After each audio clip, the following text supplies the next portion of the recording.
প্রথম থেকে আমার হাত পা বাঁধাই ছিল। সেই বাঁধা হাত ও পুরো শরীর চেপে ধরে আছে আরো প্রায় 3 জন ডাকাত। ডাকাত সর্দার কোপ মারবার জন্য রামদাস শূন্যে উঠে মাগো দেখিস মা বলছি শুনতে পাচ্ছি। আমি ভয়ে চোখ বন্ধ করে প্রবাদ গুনতে লাগলাম। হঠাৎ গাড়ির শব্দ, সাথে বন্দুকের গুরুম গুরুম আওয়াজ। একজন ডাকাত চেঁচিয়ে উঠল, সর্দার পুলিশ! পুলিশ? পুলিশ এখানে কি করে? সবাই নিজের নিজের অস্ত্র নিয়ে প্রস্তুত হয়ে যা। এই লোকটাকে কি করবো সর্দার? তুই ওকে ধরে থাক যতক্ষণ না আমাদের লড়াই শেষ হচ্ছে।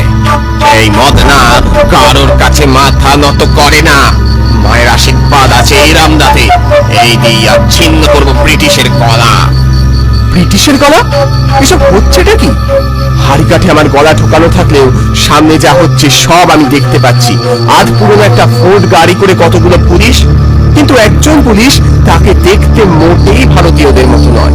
দেখেই মনে হচ্ছে বিশুদ্ধ ইংরেজ রক্ত। সে আধো আধো বাংলায় বলে উঠল, মজনা সারেন্ডার নাও। বাজ খাই গলায় জঙ্গল কাঁপিয়ে হা হা করে হেসে উঠল মদনা সর্দার। আমাকে ধরা অত সহজ নয় লালমুখ। সাথে সাথে ফায়ারিং শুরু করে দিল।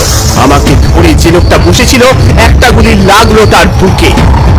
সে আমার উপরই ঝরে পড়লো। বুঝলাম প্রাণবায়ু বেরিয়ে গেছে।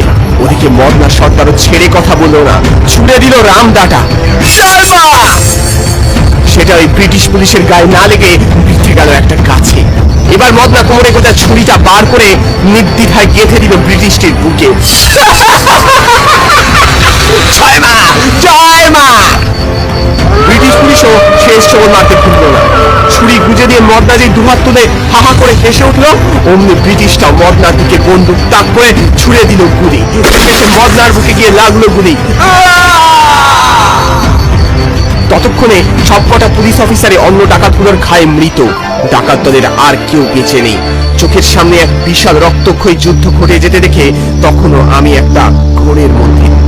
এই বিশাল জঙ্গলের মধ্যে আমি তখন একা জীবন্ত মানুষ, হাত পা বাঁধা অবস্থায় হাড়ি কাঠে গলা ঢুকিয়ে বসে আছি।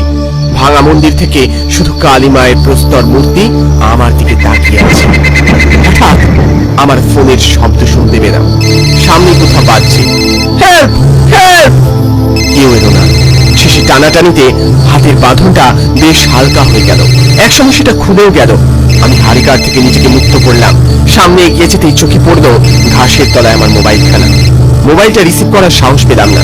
এই সময় এই জায়গা থেকে পালানোটা আগে দরকার, নয়তো এইসব খুন খারাপের সাথে আমিও জড়িয়ে যেতে পারি। সে আর এক বিপদ। কিন্তু আমার পোশাক, ওটা কোথায় আমি জানি। কোন রকমের গায়ে জড়িয়ে নিলাম, কপালের তিলক কোন রকমে মুছে নিলাম। আর কিছু না ভেবে জঙ্গলের রাস্তা দিয়ে চোখ বন্ধ করে প্রাণপণে ছুট দিলাম। অন্ধকারে ছুটতে ছুটতে হঠাৎ ধাক্কা লাগলো একটা লোকের সাথে। খেয়ালই করিনি জঙ্গল শেষ হয়ে গেছে। এটা একটা গ্রাম। আরে মশাই, দেখে চলতে পারেন না? সরি, ভুল হয়ে গেছে। এখানে গ্রামটা কোথায় বলতে পারেন, যেখানে হাতির তাণ্ডব? সেখানে কি দরকার? খবর করতে এসেছিলাম।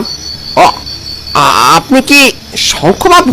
হ্যাঁ, আমি তারক। আপনাকে ফোনে পাওয়ার চেষ্টা করছিলাম, ফোন তুলছিলেন না কেন? আর আপনার বাইকটাই বা কোথায়? আর বলবেন না, বাইকটা চুরি হয়ে গেছে। আর তাড়াহুড়ে আসতে গিয়ে বুঝেছি বুঝেছি। কি বিপদ বলুন তো। চলুন চলুন, এখন খেয়ে ঘুমিয়ে নেবেন, চলুন। ছেলেটাকে আদ্যপান্ত ঠপ মারলাম। কিচ্ছু করার নেই। সব সত্যি বললে পুলিশ আমাকেই জড়িয়ে নেবে। শুধু একটাই সমস্যা, ওই বাইকখানা যে ওখানেই পড়ে আছে। আর একটা কথা আমায় ভাবালো, আসতে গিয়ে তো কোনো নদী চোখে পড়লো না। তবে এসব ভাবতে ভাবতে ঘুম এলো। সকালে উঠে খবর করতে গিয়ে অবাক হতে হলো। ঠিক যেখানে কাল কালী মন্দির ছিল, আজ সেখানে ধান খেত। ফসল সব তছনছ হয়ে গেছে। কোনো মৃত লোক নেই, পুলিশের গাড়ি নেই। গায়ের এক লোক অভিযোগের সুরে বলল, দেখেছেন বাবু, দেখেছেন? আজ ওই হাতিগুলো আমাদের সব বোনাস করে গেল। আমি এর জবাব না দিয়ে মৃদু কণ্ঠে বললাম, আচ্ছা, এখানে মানে এই জঙ্গলে কি কখনো কোনো ডাকাতের বাস ছিল? গ্রামের প্রধান এগিয়ে এসে বললেন, হ্যাঁ, আজ থেকে প্রায় 200 কি 250 বছর আগে এই জঙ্গলে একজন কুখ্যাত ডাকাত থাকতো। নাম ছিল তার মদন ডাকাত। পুলিশ ওকে ধরতে না পেরে ওর মাথার দাম ঘোষণা করে 50 টাকা। প্রতি অমাবস্যার রাতে ওরা আসত নরবলি দিয়ে পুজো করতে। কেউ খবর দিয়ে দেয় পুলিশকে এই ব্যাপারে।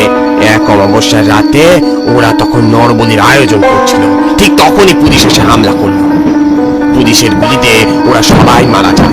অবশ্য মারা যাবার আগে ওরাও পুলিশকে ছাড়েনি। সেই লাশগুলি গ্রামের লোকেরা ওই নদীতেই ভাসিয়েছিল। আচ্ছা, সেই নদীটি কোথায়? ওই নদী তো কতকাল আগে শুকিয়ে গেছে বাবু। আপনাদের যে ফসল নষ্ট হচ্ছে সেখানে কি আদৌ হাতির পায়ের ছাপ পাওয়া গেছে? না না বাবু, কোনো হাতির পায়ের ছাপ নেই, বরং গাড়ির চাকার ছাপ থাকে। আমার তখন কোনো কিছু বুঝতে আর বাকি রইল না। আজ কয়েকদিন হলো ওই গ্রাম থেকে ফিরে এসেছি আমার শহর কলকাতায়। অফিসে এসেই আমার কলিগ বিশ্বজিতের সাথে দেখা।